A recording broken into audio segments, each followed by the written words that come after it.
My name is Alexander Rosenberg. I'm a member of the World Jewish Diplomatic Corps of the World Jewish Congress, and welcome to the WJC's webinar series. The first time we're coming back to you, I believe, in the spring. And I'm here today with Bassem Eid, who is a Jerusalem-based political analyst. He's a human rights pioneer, and he is a commentator in both Israeli and Arab television on those affairs. Welcome. Thank you for being with us today. Thank you very much. Thank you, Alexander. So just to get us started a little bit and get us more acquainted with the audience, tell us a little bit about your childhood, how that sort of, what was it like to come of age in a refugee camp in a way? You know, I born first of all in the old city in a neighborhood called the Jewish Quarter, and I developed there for around, let's say, 7 years. Then in June 1966, which means exactly 1 year before the '67 war, the Jordanian government decided to evacuate 500 Palestinian families from the Jewish Quarter and to remove them to the north of Jerusalem in a place called Shafat refugee camp. Mm-hmm. So who make me a refugee, by the way, are the Jordanians, not the Israelis. So I developed over there in the refugee camp for 33 years. I suffered a lot. I noticed how my grandfather lived for 85 years and he died in a refugee camp. My father lived for 80 years and he died in a refugee camp. I decided that I don't want to die in a refugee camp, and I don't want my children to die in a refugee camp. So I make, the all possible things to leave the camp. And I left the camp in 1999, which means after 33 years living in the camp. So, as I said, I suffered. I saw how my neighbors also suffered. And I start realizing more and more that unfortunately our leadership, the Palestinian leadership, is much more interesting to continue keeping us, the Palestinians, as hostages under the so-called Israeli-Palestinian conflict. Because the only one who is benefiting from that is the leadership. They can gain power and they can gain money, and they are less and less scared about the future of their people.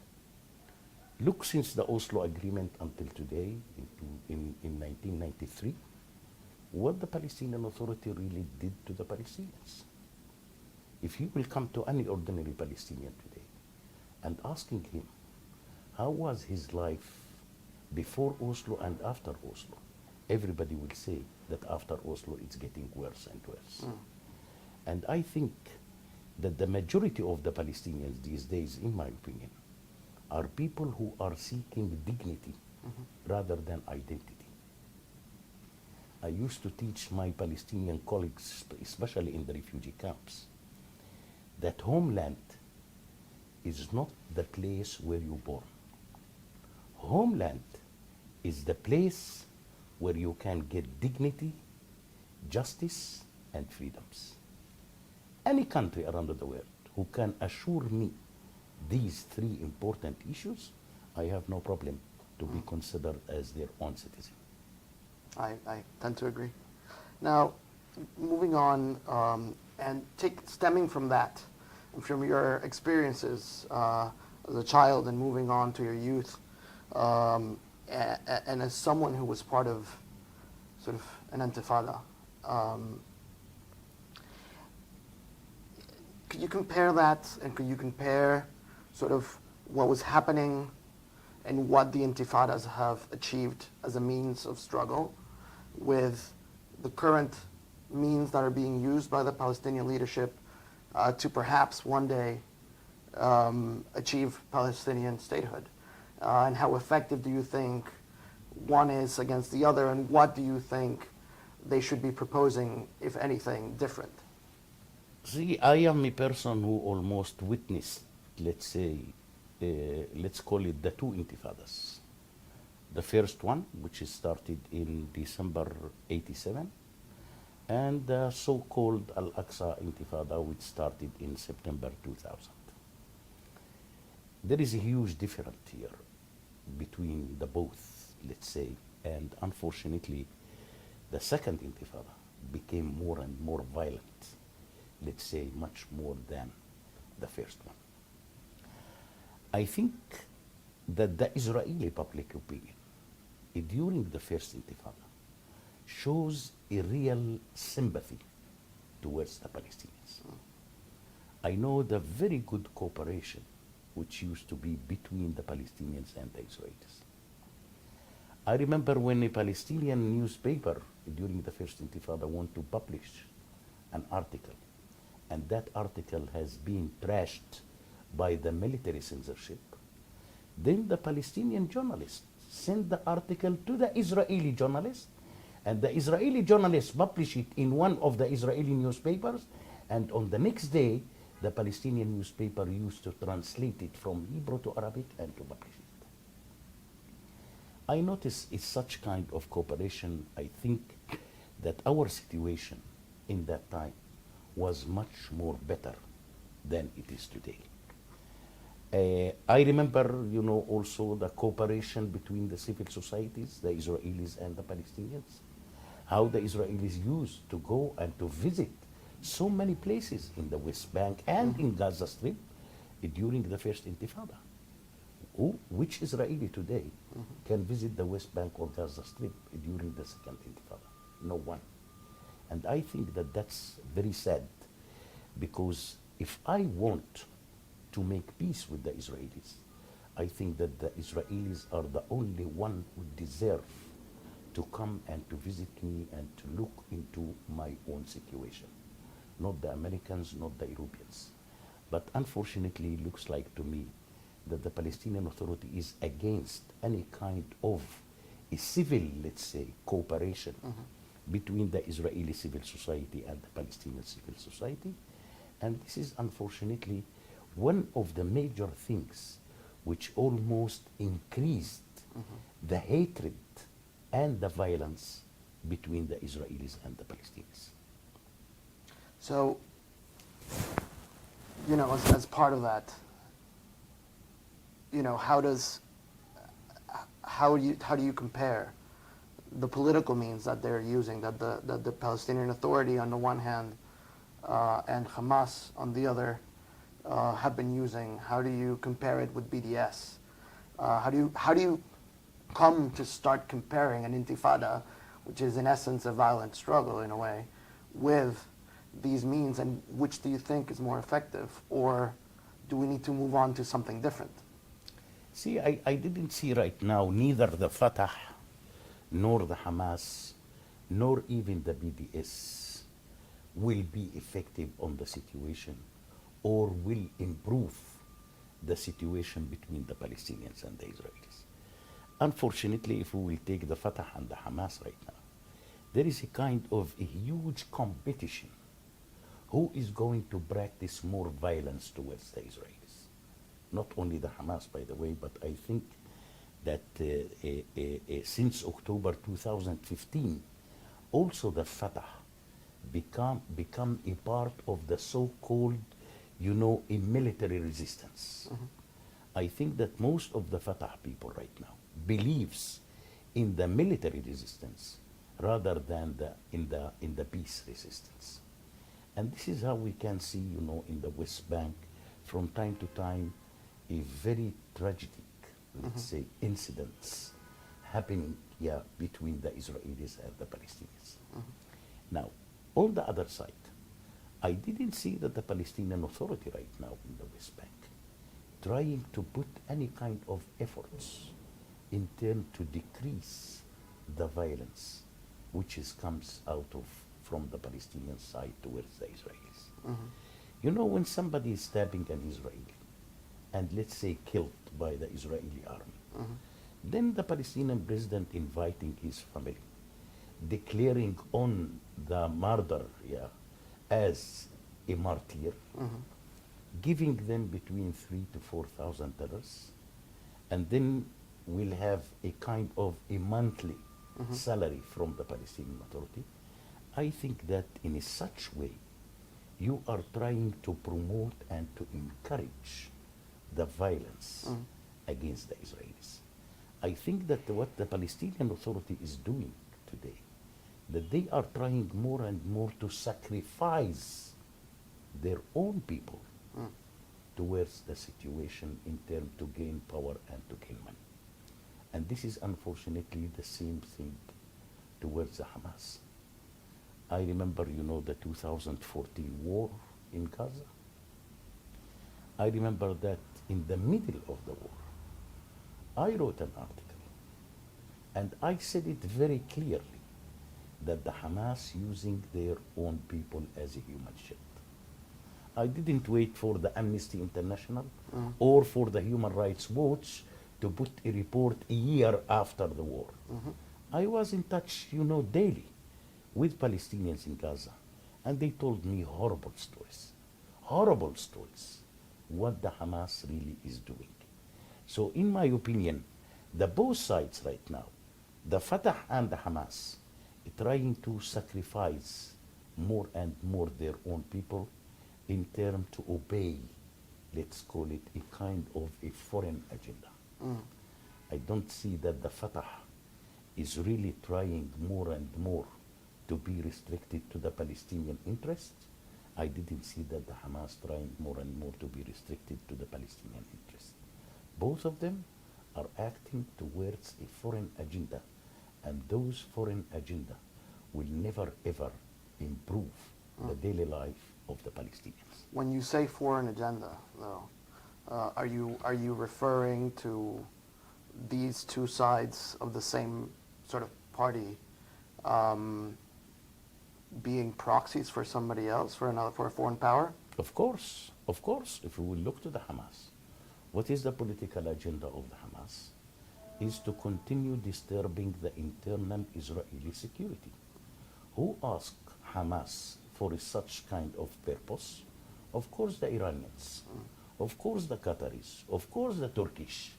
These are the people who are sending tens of millions of dollars every year in terms to make Hamas more and more strong towards their own military capability. I think that the people in Gaza want food. I think that the people in Gaza want medicine. I think that the people in Gaza want electricity. We don't want, such kind of a military capability. We don't want, to continue digging tunnels. What we are going to achieve from that? Just nothing. And sometimes, those countries who are ready to continue supporting the Hamas in terms to disturb the Israeli internal security, I think that that's also another tragedy towards the Palestinian people, especially in the Gaza Strip. Now, moving, I guess, to a more positive note, in terms of cooperation between the two peoples, right? I think that one of the things that that two peoples can do when their leaderships maybe, or at least one leadership, as you've referred to, is not sort of representing them correctly in their wants and their needs of, security, liberty, and basic human, wants and needs. One of the things that you can do is organize yourself as a civil society and tend bridges with the other side, who also wants to tend those bridges. That's right. So how important is it, in your view, and from an economic standpoint, from a civil standpoint, from a political standpoint even?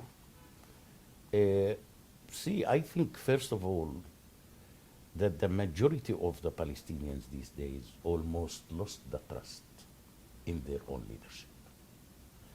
And I must have to tell you that since probably something like 3 years ago, I can see in the field more and more cooperation between Israeli individuals and Palestinian individuals. We are not talking about movements. We are not talking about parties. We are not talking about organizations. We talk about individuals, people, Palestinians who became so frustrated, and the most important thing for them these days is how to improve their own daily life and their own economy. And looks like to me that the Palestinians start realizing that without a kind of cooperation with the Israelis, we will never be able to do it alone. So today, I know about tens of thousands, Palestinians and Israelis, meeting, visiting settlements, meeting with the heads of the settlements, asking for a permits, a work permits, in terms to improve their own daily life. I think that the Palestinians these days start realizing that with the current Palestinian leadership, the situation will never be changed. It's the opposite. It might get worse and worse. And looks like that we should have to make the job right now. And this is why people, are trying from time to time even to secure themselves, to risk themselves, because the Palestinian Authority, if they hear about any joint meeting between Israelis and Palestinians, immediately they are going and arresting those Palestinians who met with the Israelis.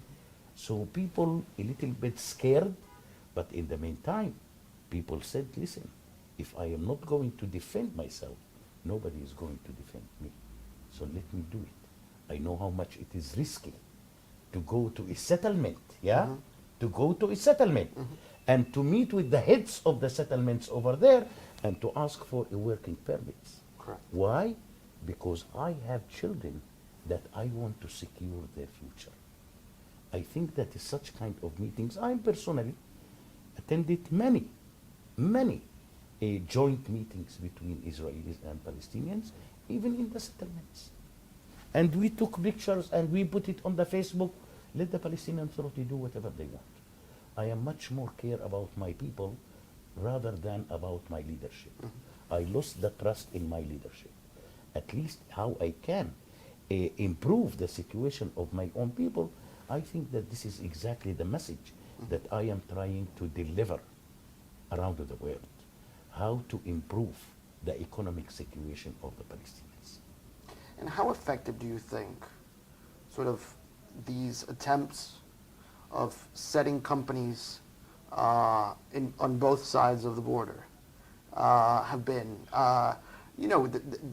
There's been a lot of noise and a lot of chatter around the fact that certain Israeli companies have set themselves up,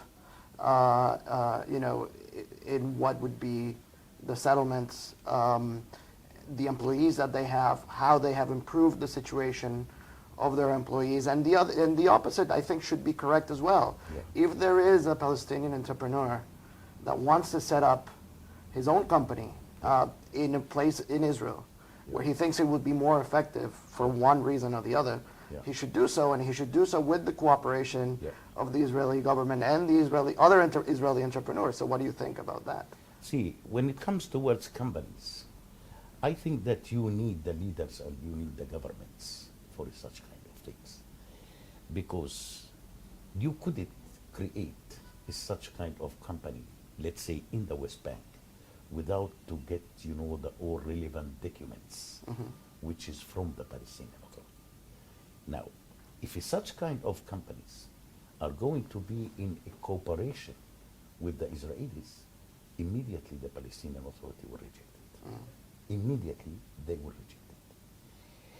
Now, I think that the Palestinians these days are trying more and more to go towards the individual actions rather than the group actions, rather than to talk about a company.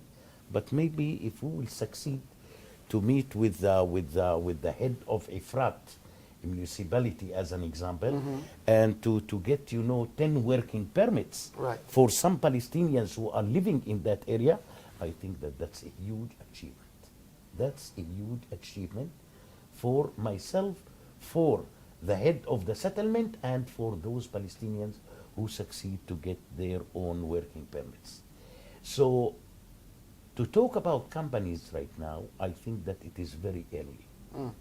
You need governments. You need pressure also from outside. I didn't see that the international community right now trying to put any kind of pressure in terms to build, the bridges between the Palestinians and the Israelis.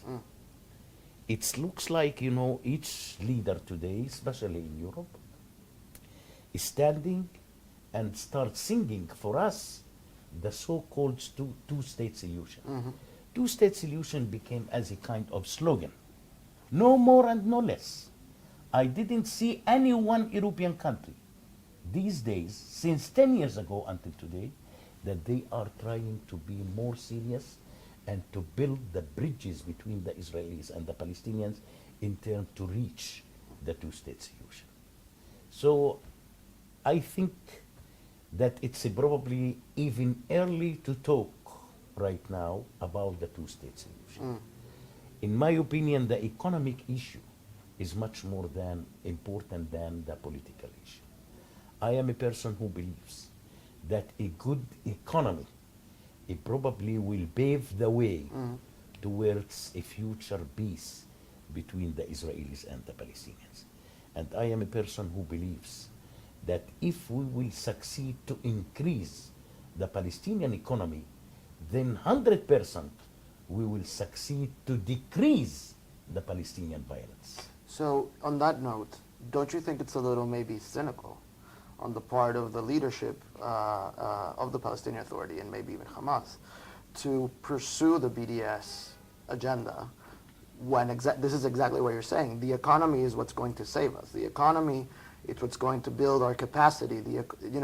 And as any economist will say, the only way to achieve economic improvement is through investment. Yeah. So by fostering BDS, isn't that completely and absolutely hypocritical in a way?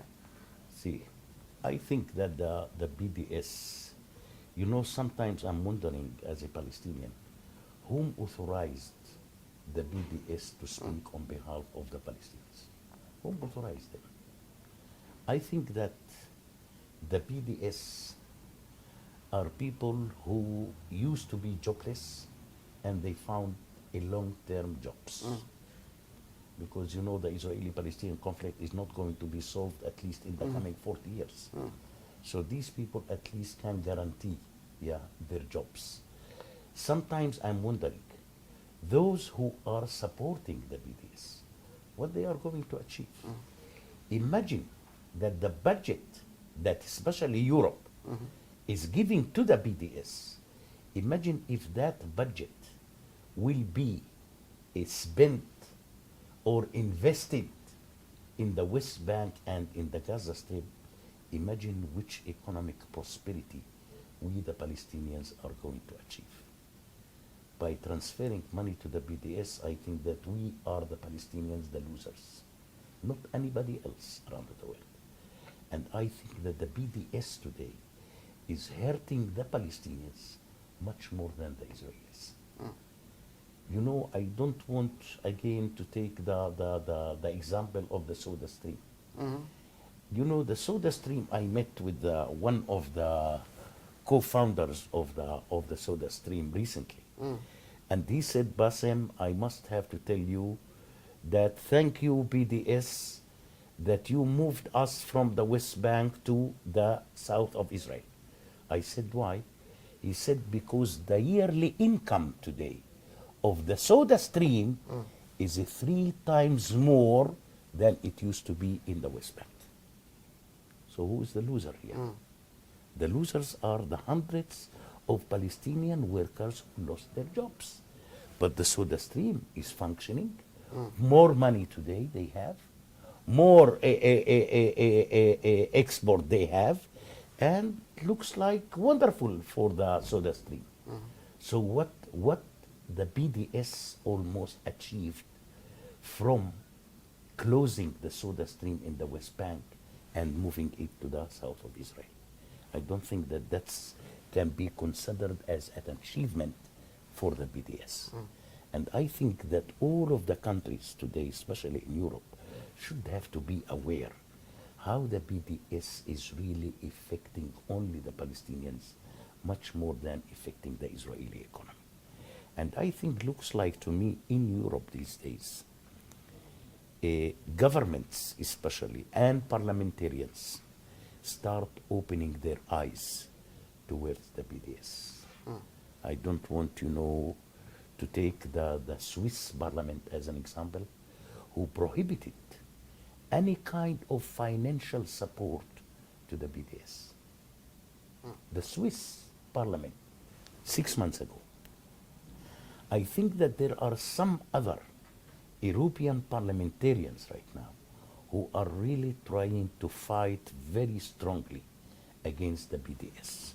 So I wish and I hope that probably within, a year or 2 years, the BDS will be completely dismantled. Thank you for that.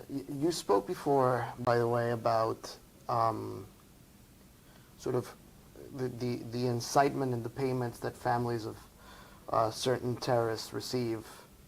Can you talk about a little bit about that, and how do you think, if at all, that is affecting the attitudes of the younger generation?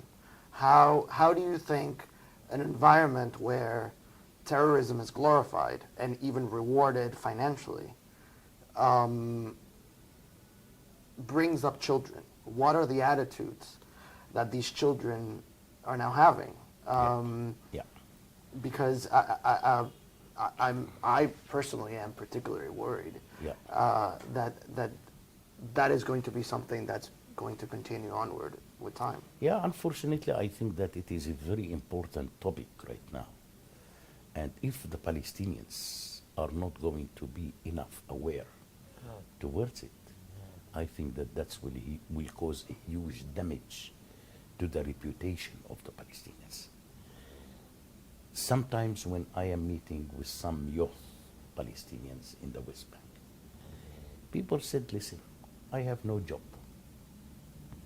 So if I will take a knife tomorrow morning and go to Jerusalem or whatever and stab an Israeli, I might be killed, I might be arrested, but at least I can assure a kind of income to my family from the Palestinian Authority. I think that that's probably one of the major horrible things that people start thinking about that. Why the Palestinian Authority have to pay money only for stabbers? Why not to pay money for all of those who don't have jobs until these people will find a job? Why the Palestinian Authority didn't try even to create, let's say, any kind of jobs in the West Bank or even in the Gaza Strip? Hundreds of billions of dollars almost has been received by the international community to the Palestinian Authority. But unfortunately, those hundreds of billions of dollars were unable to create one job in the West Bank or one job in the Gaza Strip. And I think the one who should have to be accused on that is the international community itself. Because looks like to me that the international community is not really so care how and where their money is spending by the Palestinian Authority. This is one of the major problems, in my opinion, and this is why I used to say from time to time that the international community these days became a part of the conflict rather than they are a part of the solution. Thank you for that. We're going to open it up briefly for questions from the audience. If you would like to ask your questions on Facebook, you could put it on the questions section. In the meantime, we could keep on having a very nice conversation that we've been having. Thank you. So what would be, you ended on being a part of the solution and not a part of the problem. So what would be those solutions in your view? What does the international community need to do then? See, looks like to me that to find a solution, it's so difficult. It's so difficult under the current circumstances. While the situation is full of hatred, full of violence, I didn't expect that in the near future any kind of solution it probably can be achieved between the Israelis and the Palestinians. But on the other side, if there is no solution, let us at least demanding a kind of dignity from, of course, not the Palestinian Authority, but from the international community. I think that the international community can provide a much better economic prosperity to the Palestinians, And this is what I used, to accuse the international community in the past 10 years. That unfortunately the international community on the economic issues, they kept a blind eyes. And they just focusing all the time on the political issues. So imagine how many initiatives almost took place, how many conferences, how many agreements, but we are moving backward. We are not moving forward. So looks like that the international community also should have to change its own strategy towards the Israeli-Palestinian conflict. But if the international community will continue acting as they are acting today, I think that the situation will become even more and more complicated between the Israelis and the Palestinians. So the big question is to the international community, are you interested to solve it, or you are more interested to make it complicated? I think that leaders of Europe should have to meet one day and to decide either we want to solve it or we want to make it more and more complicated and to add more and more oil to the flame. This is the biggest question right now, that unfortunately I didn't see any movement, let's say, from the international community, neither towards a solution nor towards to improve the economic situation of the Palestinians. I think we have a question from Facebook. It says, you travel quite a lot in the U.S. What do you think is the atmosphere that you find in college campuses with the regular people that you talk to, people who are not necessarily involved on either side of the conversation? Yeah. See, I was in 100 of different campuses here in the U.S. In my opinion, the major students who attended my lectures are students who really want to learn more and more towards the Israeli-Palestinian conflict. But unfortunately, you will find several gangsters or thugs, you can call them, that they are trying, to disturb, let's say, the process of the lecture, and in turn to avoid, myself to spread out the message that I came for. I think that the majority of the students are so quiet people, are people who came to attend in turn to learn more and more. But unfortunately, in each campus, you will find just several people, less than 10 people even, that they are trying to disturb everything. And that's reminding me, last November, I was at the Lincoln Square Synagogue. 350 people were there. I don't know how these five Arabs succeed to enter to the synagogue, sitting there, and only when I start speaking, the whole catastrophe starts. And then we have to call the police and to bring the guards over there. 5. We talk about 350 people there. Only 5. So I didn't see that the campuses, the people in the campuses, are all of them trying to disturb or trying to be a kind of, or to create a kind of propaganda.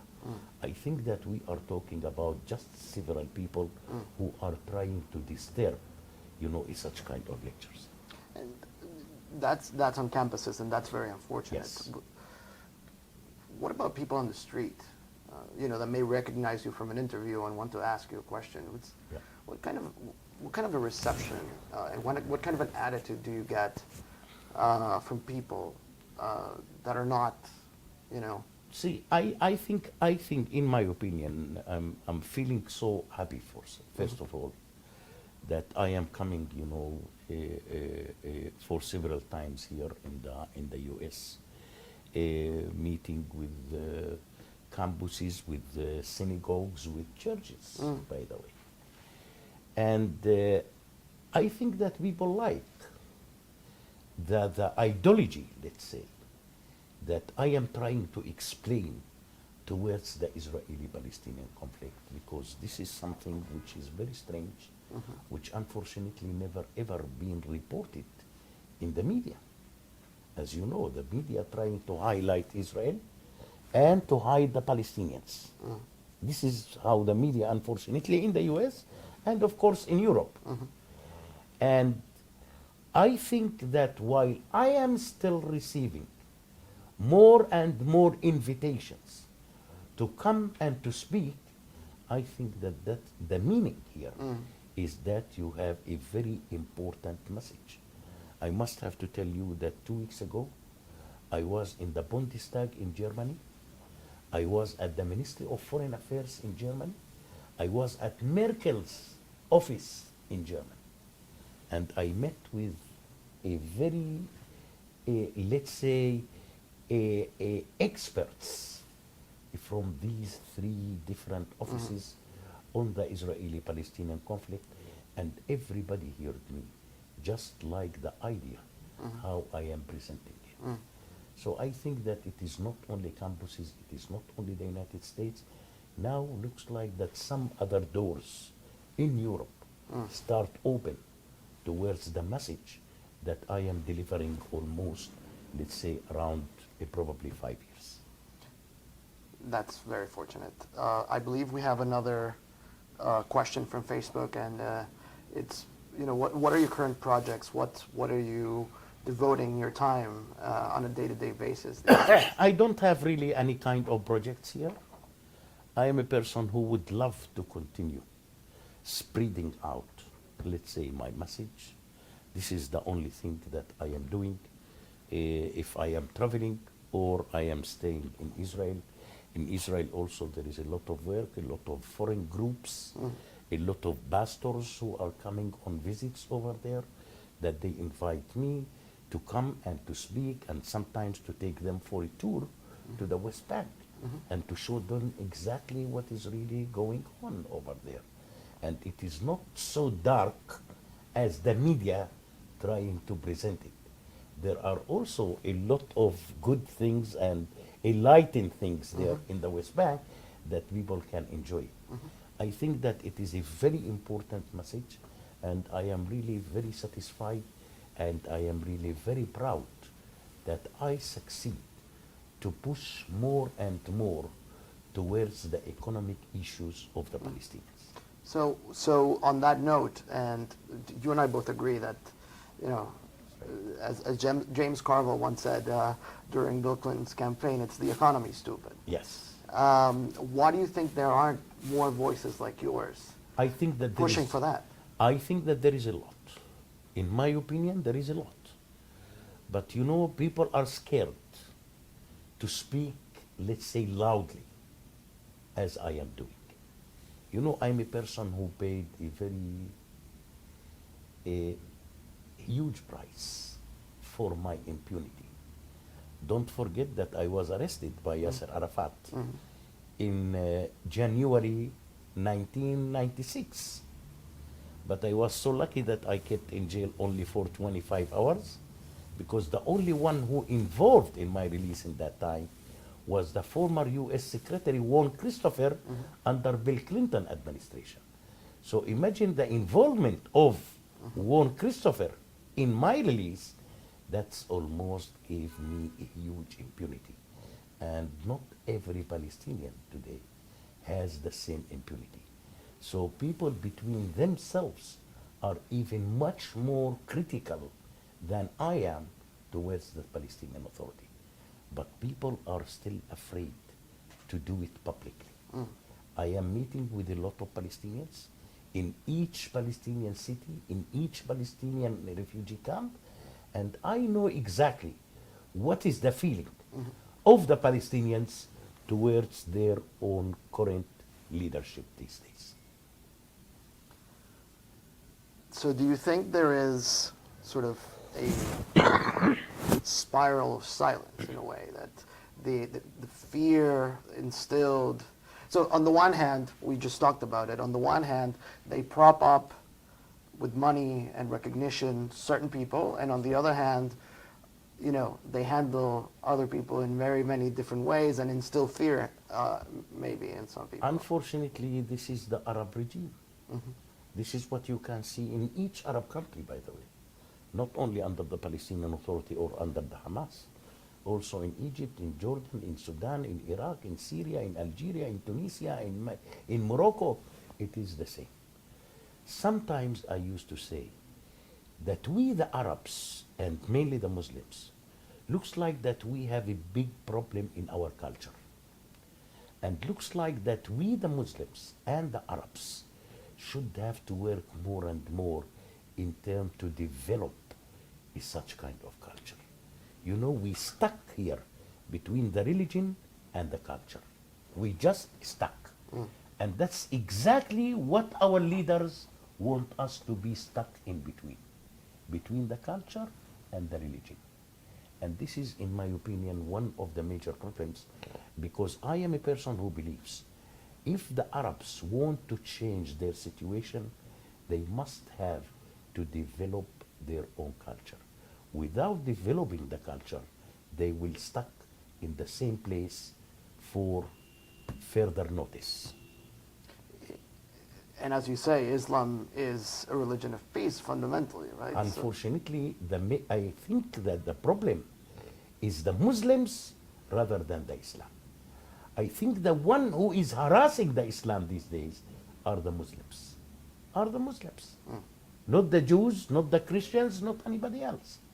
I think the one who is harassing the Islam these days are the Muslims.